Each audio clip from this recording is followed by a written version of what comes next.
Euzu billahi mineşşeytanirracim. Bismillahirrahmanirrahim. Esselamu aleyküm ve rahmetullahi ve berekatuh. Dərsimiz tövhid. Ötən mövzularda zati və feili sifətlər barəsində danışdıq. Kiminsə sualı var bununla bağlı? Keçən mövzularla bağlı.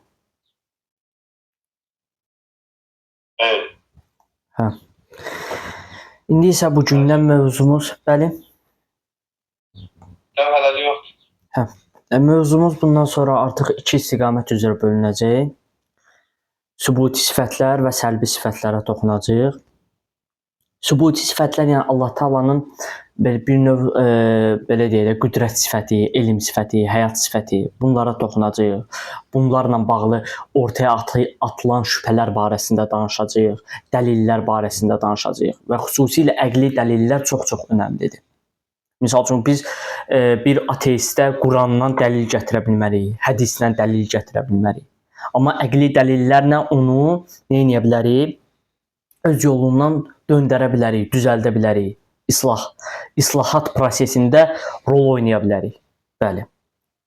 Əvvəlcə onu qeyd edək ki, ötən mövzularda da qeyd edirdik ki, Allah Taala'nın müqəddəs zatına elm əldə etmək bizlər üçün nədir? Mümkünsüzdür. Bu qeyri-mümkündür.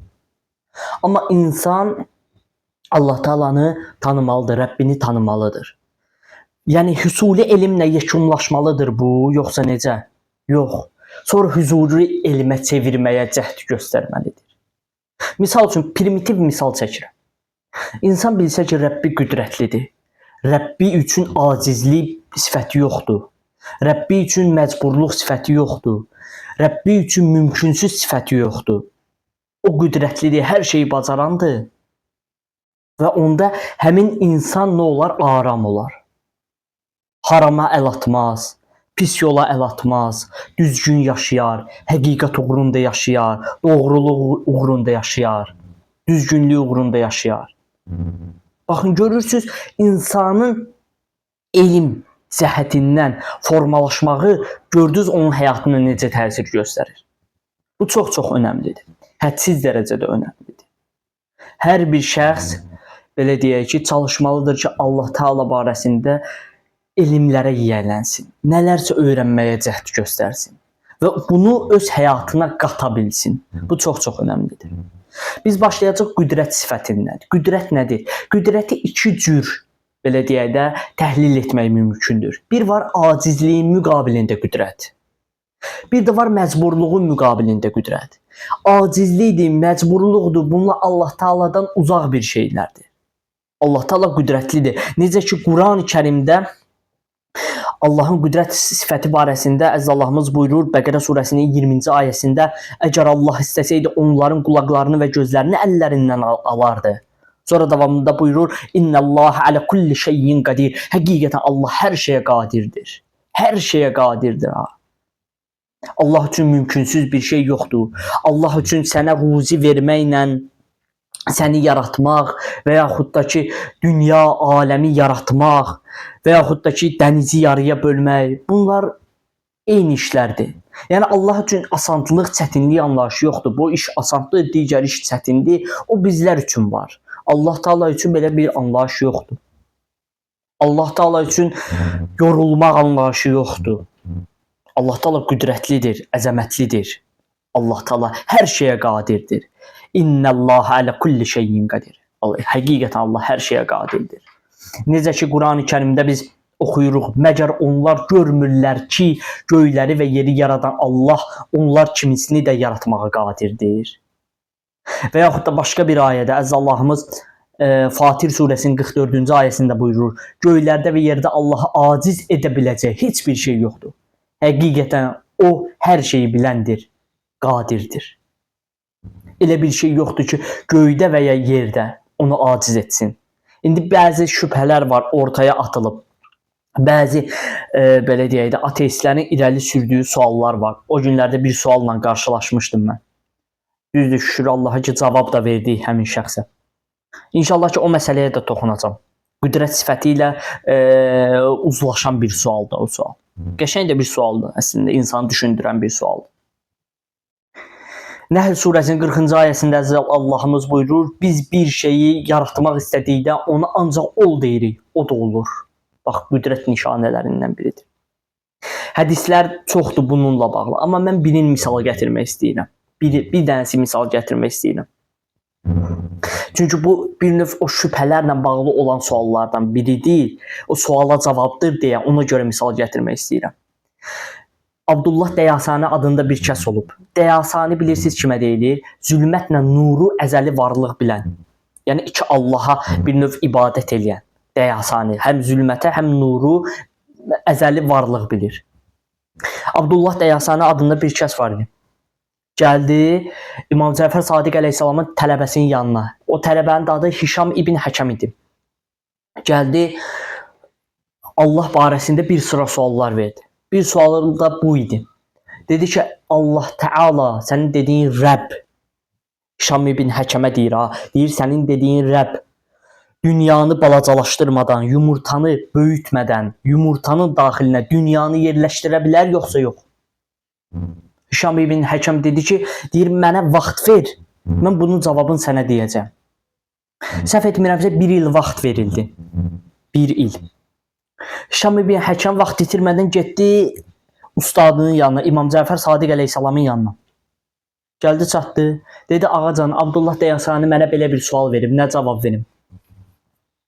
İmam buyurdu. Dedi hiss üzvlərin nə qədərdir? Dedi 5 dənə. Dedi onlardan ən kiçiyi hansıdır? Dedi görmək. Deyir görməyin, İmam buyurur ha. Deyir görməyin görənliyi nə qədərdir? Yəni o görən nə boydadır? Deyir üzr istəyirəm. Hişam ibn Həkəm deyir ki, deyir mərcimək dənəsi var, deyir o boydadır və yaxud da ondan da balacadır. İmam buyurdu, deyir, bəs görmürsənmi ki, bu boyda o mərcimək dənəsi və yaxud da ondan da balaca olan bir şeylə sən bütün aləmi görürsən, sən bütün hər tərəfi görürsən, bütün gözəllikləri görürsən. Məgər bu görənliyi yaradan, səni yaradan Allah yumurtanı böyütmədən və yaxud da dünyanı kiçiltmədən o yumurtanın daxilinə yerləşdirə bilmək qüdrətinə sahib deyilmi? Hişam ibn Həkəm bu cavabı çatdırdı Abdullah Dəyasaniyə. Sadəcə orada bir məsələ var idi. Baxın, bir məsələ var. Keçirəm. Hədis biraz uzundur. Bir məsələ var idi orada. Allah Taala yumurtanı böyütmədən, dünyanı kiçiltmədən yumurtanın daxilinə yerləşdirə bilər yoxsa yox? Buna qüdrəti çatır, bəli çatır. Amma bu iş öz-özlüyündə qeyri-mümkün bir işdir. Necə? Misal gətirə bilərik nəyəsə. Nə ilənsə bağlı misal gətirək, izah eləyək də bunu. Necə izah eləyək? Misal üçün bir riyaziyyat alimi olsun. Gedək çataq ona qayıdaq deyək ki, ey alim, ey riyaziyyat alimi. 2 üstə gəl 2 neçə idi? Deyəcək 4. Deyəcək, sən də sual verə bilərsən ki, 5 eləmə ehtimalı var, deyəcək yox. Belə bir ehtimal 0-a bərabərdir. İndi sual yaranır. Bu alimin elmində problem var, yoxsa bu işin qeyri-mümkünlüyündə? Bəli, bu iş qeyri-mümkündür. Və yaxud da bir dənə dərzinin yanına gedəsən. Deyəsən ki, ey dərzi, mənə daşdan paltar tikə bilərsən? Nə qayıdıb deyər? Deyər ki, mən paltar tikməyi bacarıram, gözəl surətdə bacarıram. Bunu elminə yiyələnmişəm. Amma ki, o daşın potensialı yoxdur axı. O daşın potensialı yoxdur. Eləcə də o yumurtanın potensialı yoxdur. O dünyanın potensialı yoxdur ki, belə deyək də yerləşsin o yumurtanın daxilinə. Və yaxud da yumurtanın elə bir potensialı yoxdur ki, dünyanı öz ağuşuna alsın. Yaxşı. Amma ki biz baxsaq bu kulli aləmə, yerə, göyə, aləmə baxsaq nəyi görürük? Atmosfer bilirik ki, qatlardan ibarətdir də, hə? Bu elə atmosferin özünü bir növ yumurtanın qabığına bənzədə bilərik yoxsa yox. Belə bir aləmi yaradan Allah sizcə qüdrətsizdirmi? Xeyr, əlbəttə ki. Allah Taala'nın qüdrəti sonsuzdur, misilsizdir. Onun belə deyək də bir hədd anlayışı yoxdur belə bir şey üçün. Yaxşı. Burada mövzular uzundur. Mən sizə göndərmişəm. Göndərəcəm inşallah. Amma istəyirəm əqli dəlillərə toxunum. Bu çox önəmlidir də. hədislər, Quran ayələri bunlar gözəldir əlbəttə ki də. Amma ki bir ateistə deyirəm axı biz Qurandan və yaxud da hədisdə misal gətirə bilmərik. Ancaq əqli dəlillərlə. Misal üçün, qüdrətin dəlili nədir? Allah Taala qüdrətlidir. Bunun dəlili nədir? Yaradılışın özü. Yaradılışın belə deyək gözəlliyi.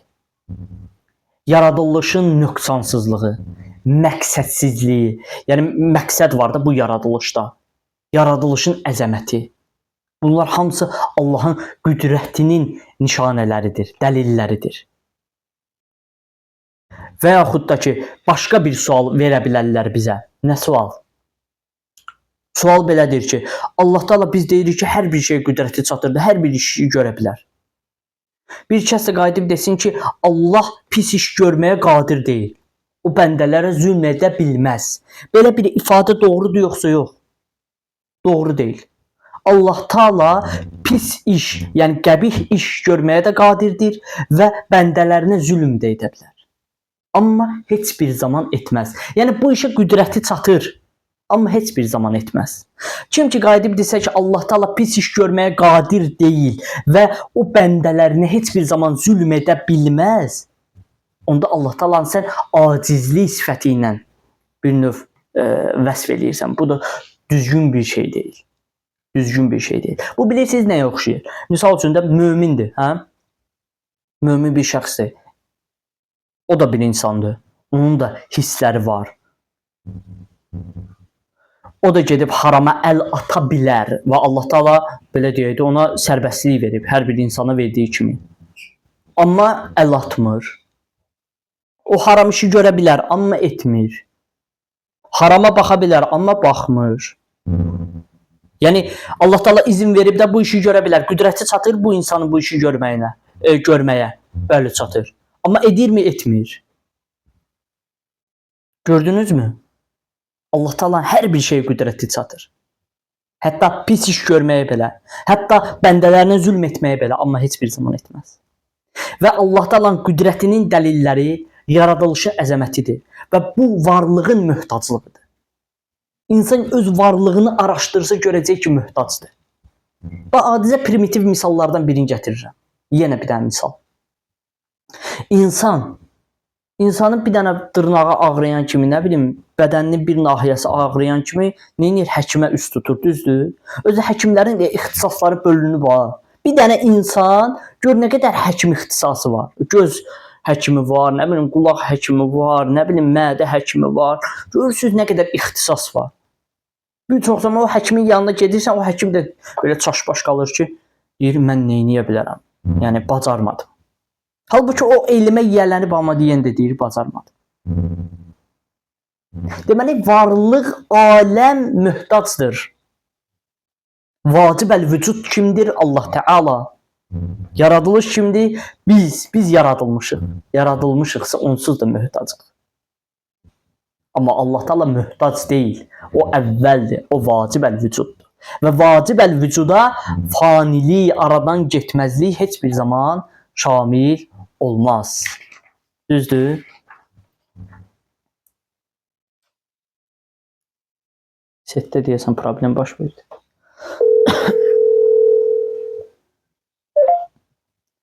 Deyəsən problem baş verdi, hə?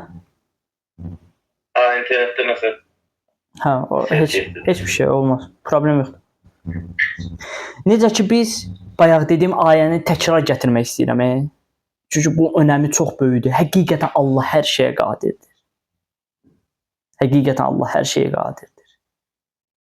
Hətta hədislərdə buyurulur, İmam Əli əleyhissalam deyir ki, Allahın yaratdıqlarını gördüyü halda onun qüdrətinə şəkk edən kəsə deyir, təəccüb edirəm. Sən görürsən, baxırsan, ətraf aləmi, bilirsən ki, bu ətraf aləm nöqsansızdır, qüsursuzdur. Amma da yenə də Allahın qüdrətinə yenirsən, şübhə edirsən. İmam buyurur ki, deyir, təəccüb edirəm belə bir adama. Təəccüb edirəm. Şübhələr atılıb ortalığa Allah Taala'nın qüdrəti ilə bağlı. Misal üçün bir şübhə belədir, bir sual belədir. Və mənim də keçən həftələrdə qarşılaşdığım bir sual oldu. Ateistlərin verdiyi suallardan biridir. Elhamdülillah cavab verdi onlara. Sual belə idi ki, deyir Allah özü kimi bir varlıq yarada bilərmi? Suala bax. İndi gəlin bunu əqli aspektdən təhlil edək. Biz bilirik ki, Allah Teala vacib el-vücuddur. Bayaq da dedim, vacib el-vücuda fanilik yoxdur. Vacib el-vücud aradan getməz. Və Allah Teala xaliqdir, yaradandır. Və sualın özündə də nə deyilir? Deyilir ki, Allah özü kimi bir varlıq yarada bilərmi? Üzr istəyirəm. Varlıq yarada bilərmi? Yaratsa belə, belə deyək, yaratsa belə bu varlıq Allah kimi olmayacaq. Niyə? Çünki yaradılan bir şeydir. Amma əziz Allahımız əzəlidir, əbədidir, əvvəldir. O yaradılmayıb, baxın, vacib el-vücuddur. Ondan qeyriləri yaradılandır. Ondan qeyri-varlıqlar nə deyir? Yaradılandır. Allahın yaratdıqlarıdır. Və Allah Teala biz deyirik ki, ehtiyatsızdır. Aciz deyil, saməddir. Amma yaradılan bir şey acizdir, ehtiyatslıdır. Belə olduğu təqdirdə Allah Teala o varlığı yaratsa belə, yəni o belə deyək də, o Allah ola bilməyəcək, o yaradılan bir varlıq. Çünki ilahlıq xüsusiyyətlərindən uzaqdır. Rəbli xüsusiyyətlərindən uzaqdır belə bir varlıq. Və bir tərəfdən də bu məntiqə ziddir. Nəinki Allahın qüdrəti çatmır, belə bir şey demək olmaz qəti surətdə. Dərsə gec qoşulanlar da izləyər əvvəlin. Orada bir sual, qəşəng bir dənə sual da var idi. Onu da izləyərsiniz. Və yaxud da başqa bir sual veriblər. Allah aradan apara bilməyəcək bir məxluq yarada bilərmi? Tutaq ki, elə bir məxluq yaradıb ki, onu heç bir zaman aradan apara bilməz. Bu sual özü də yanlışdır. Niyə? Niyə yanlışdır? Belə deyək də, bir növ loru dildə desə, ağzımızda deyirik ki, yaradılan, yarada bilərmi? Yaradılan bir şey, vacib el-vücud deyil axı. Vacib el-vücud olmadığına görə ona fanilik yol tapır. Aradan gedən bir şey olur. Yaxşı. Amma Allah Teala mümkün el-vücuddur. Üzr istəyirəm, vacib el-vücuddur. Vacib el-vücud, bayaq dediyimiz kimi, faniliyi yoxdur onun üçün. Və yaradılan hər bir şey mühtacdır öz yaradanına. Yaradan kimdir? Allah. Xəlq edən kimdir? Allah. Belə. Bəzi şübhələrə də cavab verdik. İndi istəyirəm bir də elm sifəti barəsində danışaq. Allah Teala elm sifəti. Allah Teala biz bilirik ki, alimdir, hər şeyi biləndir. Əvvəli də bilir, axırı da bilir. Allah Teala üçün indi, keçmiş, gələcək anlayışı yoxdur. Onlar bizim üçün var. Niyə yoxdur? Sualı yaranır. Niyə yoxdur? Çünki Allah Teala zaman və məkanı xəlq edəndir. Və Allah Teala zaman və məkanı xəlq edir. Özü də zaman və məkana ehtiyacsızdır. Ancaq zamanın daxilində yaşayan bir şey, misal üçün mən, insan olaraq mən. Mənim üçün indi, keçmiş, gələcək var. 10 dəqiqə əvvəlim keçmişimdir. İndiki yaşadığım saniyələr indimdir. 10 dəqiqə sonra gələcəyimdir. Bu anlayış mənim üçün var. Və mən keçmişimi bilirəm. Çünki yaşadım. İndimi də öyrənirəm. Amma gələcəyimi neyirəm, bilmirəm. Qeyri-müəyyənlikdir. Bilmirəm 10 dəqiqə sonra yaşayacağım, yoxsa yox. Bilmirəm 10 dəqiqədən sonra başıma nəsə hadisə gələcək, yoxsa yox. Amma Allah Teala zaman və məkandan belə deyək də yaradandır, onu yaradandır və zaman və məkana da ehtiyaclı deyil. Və zaman və məkan daxilində də deyil. Quranda deyirlər, biz sizə şah damarınızdan daha yaxınıq. Bəziləri bir çox zaman çox əfsuslar olsun ki, bu kəlmələri işlədirlər. Nə bilim deyirlər, Allah Teala göydədir. Belə bir ifadələr işlətmək yaraşmaz. Xüsusilə bir namaz qılana yaraşmaz belə bir ifadələri işlətmək. Allah Teala üçün məkan anlayışı yoxdur. Yoxdur, bunu bilin. Və Quran-ı Kərimdə də Allahın elm sifəti barəsində buyurulur ki, göylərdə və yerdə zərrə qədər olan bir şeydə ondan gizli qalmaz. Elə bir şey yoxdur ki, onu Allah Teala bilməsin. bundan daha kiçik və daha böyük elə bir şey yoxdur ki, açıq-aydın yazıda olmasın. Yazı yəni lövh-ü məhfuz. Vaxt olar bir dəfə inşallah danışarıq bu barədə. Və yaxud da ki, bilin ki, həqiqətən Allah hər şeyi bilir. Həqiqətən Allah hər şeyi bilir. Yaxşı. Hədislərdə bir hədis gətirəcəm nümunə, sonra keçəcəm əqli dəlillərə. Mən çox əqli dəlilləri xoşlayıram belə. Onların üstündə qalmağı çox önəmlidir bunlar. Bir kəs gəldi imamın yanına. Dedi ki, Allah indi deməzlər, indi belə bir dua yoxdur, amma ki olub vaxtı ilə hədislərdə də qeyd olunur. Bir kəs gəldi deyir, Allaha elminin həddi qədər həmd olsun. İmam dedi, dayan, nə edirsən sən? Dedi, dayan, nə edirsən sən? Dedi, belə demə. Bu düzgün bir ifadə deyil.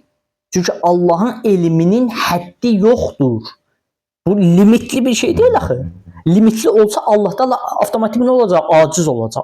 Aciz olan bir şey de Allah değil. Allah Taala'nın elminin həddi yoxdur. Qüdrətinin həddi yoxdur. Yaxşı. Amma ki, hətta bir nəfər var idi. İmam Musa Kazımı məktub yazmışdı. Allaha elmini həddi qədər həmd olsun duasının doğru olub olmaması barəsində. İmam cavab yazdı. Dedi, əsla elminin həddi qədər demə. Çünki onun elminin həddi yoxdur. Lakin belə deyə bilərsən, razılığının həddi qədər ona həmd olsun. Çünki rıza anlayışı, razılıq anlayışı feili sifətdir də. Ötən səfər danışdıq zati sifətlərlə feili sifətlər. Zati sifətlər zatın özü və eynisidir. Feili sifətlər bir obyektə yönəlmədir. Misal üçün, Allah Taala məndən razıdır. Allah Taala bir bəndəsindən əlbəttə ki, narazı da ola bilər. Çünki feili sifətlərin inkarını desək, bu küfür olmaz. Amma desək ki, Allah Taala elmsizdir, bu nədir? Avtomatik küfürdür. Zati sifətlərin əksini demək küfürdür. Bunları biləsiniz. Bunlar çox, belə deyək, xüsusi nöqtələrdir. Yaxşı. Daha sonra burada hədislər çoxdur, göndərmişəm sizə. Buyurun. Buyurun. Aleykümselam. Bu deyirlər küçük çağından dua edirlər, Allahın dərgahı, dua tez qəbul olunur. Bu Allahın zaman anlayışından bu nə ilə bağlıdır daha? Allahın nə anlayışı ilə? Bu nə ilə bağlıdır ki, bu dualar daha tez qəbul olunur? Bu nə ilə bağlıdır? Belə bir şey deyim, qısa və net. Bəzi məkanlar var ki, bəzi zaman anlayışlar var ki, o zaman anlayışlarında müəyyən xüsusiyyətlər var. Və xüsusiyyətlər zamanı, belə deyək də, o duanın qəbulluğuna bir çox zaman şərait yaradır. Daha tez reallaşmasına. Bizim düzdür, dünyamız səbəb və nəticə dünyasıdır. Və Quran-Kərimdə ayə var ki, Allahımız buyurur ki, biz bir şey, yəni ol dediyimiz zaman o fövran olur. Yəni o dəqiqə olmaq mənasında. Amma ki, bizim dünyamızda səbəb nəticə anlayışı var, zaman və məkan anlayışları var. Və eləcə də bəzi dualar var ki, onların müəyyən xüsusi zamanlarda eləsən təsirləri çox böyükdür və yaxud da xüsusi məkanlarda eləsən təsirləri çox böyükdür. Misal üçün biz baxırıq ki, fərdi qılınan namazdan cemaat namazı arasında savab baxımından nə qədər fərq var. Və hətta mən oxumuşdum, deyir cemaat namazında bir kəsin namazı qəbul olsa, bütün hamının namazı qəbul olmuşdu. Amma fərdi namazlarda nə bilirsən qəbuldur ya yox. Ancaq səhihliyin bilərsən ki, fiqhi cəhətdən bu səhihdir yoxsa yox. Bir belə. Xüsusilə deyilib ki, bizə misal üçün gecə namazlarını tərk etməyin. Hətta alimlər buyurur ki, istəyirsiniz həm dünya işlərinizdə, həm axirət işlərinizdə deyir gecə namazların qılın. Çünki onun çox böyük təsiri var. Həm dünya işlərinizdə, həm axirət işlərinizdə. İnsanın ucalmağına səbəb olur. Eləcə də sübh çağlarında. Hətta biz Musa peyğəmbərin zamanı Quranda araşdırsaq görərik ki, onlar ki o səhrada idilər, onlara ki belə deyək də bir bildirçin orada qeyd olunub, bir də ki hansı yəni təamlar gələrdi. O təamlar gələrdi sübh vaxtı. Sübh vaxtı gələrdi və kim ki gecikirdi o təamı bir növ əldə edə bilmirdi. Ümumiyyətlə sübh namazının özü fəzilətli namazlardan biridir və günün əvvəl vacib namazlarından biridir də, belə deyək. Və çox böyük təsiri də var insan həyatında. Ümumiyyətlə namazların, ibadətin və itaətin təsiri var və dediyim kimi də bəzi əməllər ki var, o əməllərin xüsusi məkan və zaman daxilində edilməsi bir çox zaman şərtdir. Misal üçün bəzi zikirlər var. Deyilir ki, bunu 300 dəfədir. Bunu 1000 dəfədir, bunu 500 dəfədir. Çünki bu bir növ təsiri var. Təsiri var, o neçə dəfə demək. Onu da ariflər, yəni bizlərə deyiblər də, belə deyək. Yaxşı, aydın oldu. Aydın oldu, Səməd cavab. Təşəkkür. Davam edeyim mövzuma. Deməli, Allah Taala elm sifəti haqqında əqli dəlillər var. Bir dənə dəlil. Bax, bir dənə özümüz düşünək də. Allah Taala elminin dəlili nədir? Elə bizlər, elə yaradılışın özü, bu kulli aləm. Yaxşı. İnsan baxır bu aləmə nə görür? Elmsiz, estağfurullah, elmsiz bir varlıq belə bir aləm yarada bilərmi? Xeyr, əlbəttə ki. Elmi var hər bir şey. Allah Taala üçün bayaq dedim, indi, keçmiş, gələcək anlayışı yoxdur. Allah Taala elmi bilirsiniz, belə zat sifətlərdəndir. Yaradılmamış bir şeyə də Allahın elmi var. Bu aləm yaradılmamışdı, Allahın elmi var idi bu aləmin yaradılışına. Bizlər yox idik, bizim belə deyək, gələcəkdə nələr edəcəyimizi Allahın elmi var idi. Allah Taala elminin misli yoxdur. Allah Taala elmi hüdudlu deyil. Allah Taala elmi zaman və məkan daxilində deyil, yəni özü də deyil. Və Mülk surəsinin 14-cü ayəsində buyurulur: "Məgər yaradan yaratdığı şeyləri bilməzmi?" Allah Taala sual verir. O hər şey incəliyinə qədər biləndir, xəbərdardır. Rahat ol ey bəndə. Mənim səndən xəbərim var. Mən səni eşidirəm. Qəlblərdə olanı da bilirəm, açıq-aşkar dediyim bir şey də bilirəm, xəlvətdə olanı da bilirəm. Bir nəfər gəlmişdi imamın yanına, dedi ki, mən günah etmək istəyirəm. İmam bir neçə dənə nüans gətirdi ki, bu hallarda sən günah edə bilərsən, əgər bu şeyi əldə edə bilsən. Dedi, Allahın mülkündən çıxa bilsən, get günah elə. Kim çıxa bilər Allahın mülkündən? Hər yer onunda, yer, göy, aləm, hər yer onunda. Hara gedə biləcəksən? Və yaxud da deyir, Allahın verdiyi bir şeylə vermədiyi bir şeylə get günah elə. Eləyə bilərsən belə bir şey. Var Allahın vermədiyi bir şey. Nə veribsə Allah verib də elə bizə. Yaxşı. Daha sonra elm sifəti barəsində də bir sıra şübhələr olub. Tarixən sualı kimi formalaşıb. Biraz çox danışdım. Bunu da deyim, inşallah ki, yekunlaşdıraram. Bəzi məktəblər olub ki, tarixən deyiblər ki, bir var ümumi elm var, bir var cüzlər var da, cüzi elmlər, xüsusi elmlər. Bir var mən bilirəm ki, bax belə bir şey deyim də, yerin altına qaz qabarcıqları yığıldığı zaman bu zəlzələyə səbəb ola bilər. Yaxşı, bu ümumi elmdə mənim məlumatım var. Bir də var ki, bu zəlzələnin olacaq, onun təsirləri, belə deyək, onlar artıq xüsusidir də. Mənim elmim yoxdur. Bəzi məktəblər söyləyiblər ki, Allah Taala'nın ümumi elm var, cüzi elmləri yoxdur. Cüzlərə elmi yoxdur. Bu belə bir şey demək düzgün bir şey deyil. Allahın elmini bir növ hüdudlandırmaqdır. Allahın acizlik sifəti ilə vəsf etməkdir. Bu düzgün bir şey deyil. Necə ki, Quran-ı Kərimdə bunun əksinə o qədər ayə var. Bax, bilin deyirəm. Ənam surəsinin 59-cu ayəsi. Qeybin açarları onun yanındadır. Onları yalnız o bilir. O quruda və dənizdə nələr olduğunu bilir. Onun xəbəri olmadan yerə düşən bir yarpaq belə yoxdur. Yarpağın düşməyi. Bir var, bilirəm, ağacı var, bir də var yarpağın düşməyi. O bir növ xüsusi məsələlərə belə deyək də uyğunlaşdırılıb burada. Yəni Allahın həm ümumi məsələlərə, həm xüsusi məsələlərə elmi var. Hər bir şey elmi var. Və yaxud da davamında Əzz Allahımız buyurur, yerin qaranlıqlarında elə bir toxum, elə bir yaş, elə bir quru yoxdur ki, açıq aydın yazıda olması. Yazı da yəni lövh-ü məhfuzdur. Belə, bugünkü mövzumuz belə. İnşallah ki, Allah ömür versin hər birimizə. Oxuduqlarımız, danışdıqlarımızın həyatımıza xüsusi təsiri olsun. Bəli, buyurun. Lövh-i məhfuzda insanın taleyi yazılır, yoxsa belə deyim də, bu olacaq hadisələr elə demirəm, yazılanlar yazılan demirəm. Bəli. Sadəcə bu olacaq hadisələr yazılır, yox bu olanı yaşamır, yox, o məndə demirəm. Sadəcə bu hadisə olacağı yazılır. Bəli. Belə bir şey deyim də sizə. Lövh-i məhfuzda elə bir şey yoxdur ki, yazılmaz. Gələcək, indi, keçmiş, yəni ki, Allah Taala üçün gələcək, indi, keçmiş anlayışları bayaq dediyi ki, yoxdur. Və nələr varsa hamısı yazılır. Nə varsa hamısı yazılır. Yəni ki, adicə ayədə dedi ki, biz elə bir yerin qaranlıqlarında elə bir toxum, elə bir yaş, elə bir quru şey yoxdur ki, açıq aydın yazıda lövh-i məhfuzda olmaz. Yəni bu nə deməkdir? Hər bir şey vardı, yəni orada, o deməkdir.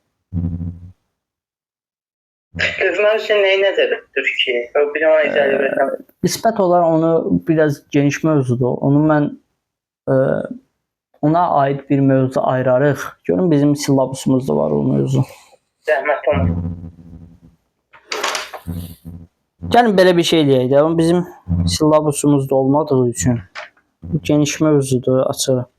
Gəlin belə bir şey deyək. Onu mən sizə qrupa səsli variantda atarım. Yaxşımı? Başqa dönəm yox. Hə, çünki belə o mövzuları qarışdıracaq bir-birinlə sonra problem yaranacaq. Mövzudan da mövzu çıxır. Yaxşı. Təşəkkür edirəm hər birinizə məni izlədiniz, dinlədiniz. Var olasınız. Allah qorusun sizi. Halal xoşunuz olsun. Əsas oxuduqlarımız, öyrəndiklərimizi təşəkkür edirəm. Oxuduqlarımızın, öyrəndiklərimizin həyatımıza bir təsiri olsun. Yəni əsas odur da. Əziyyət çəkilirsə, deməli təhsilli olmaq üçün əziyyət çəkməliyik. Nəticəsiz bir iş üçün əziyyət çəkməliyik. Əldə etdiyimiz bu elmlərin həyatımıza təsirli olması üçün, Allah Taala'nın bizdən razı olması üçün, dünya və axirətimizin salamat olması üçün, imanla yaşayıb izzətlə bu dünyadan köçməyimiz üçün Peyğəmbər və Ali Peyğəmbərə salavat gətirək, yekunlaşdıraq mövzumuzu. Allahumma salli ala Muhammed və Ali Muhammed. Təşəkkür edirəm, var olasınız. Mövzuları göndərəcəm. Mövzuda göndərəcəm, sualı da cavab verəcəm inşallah.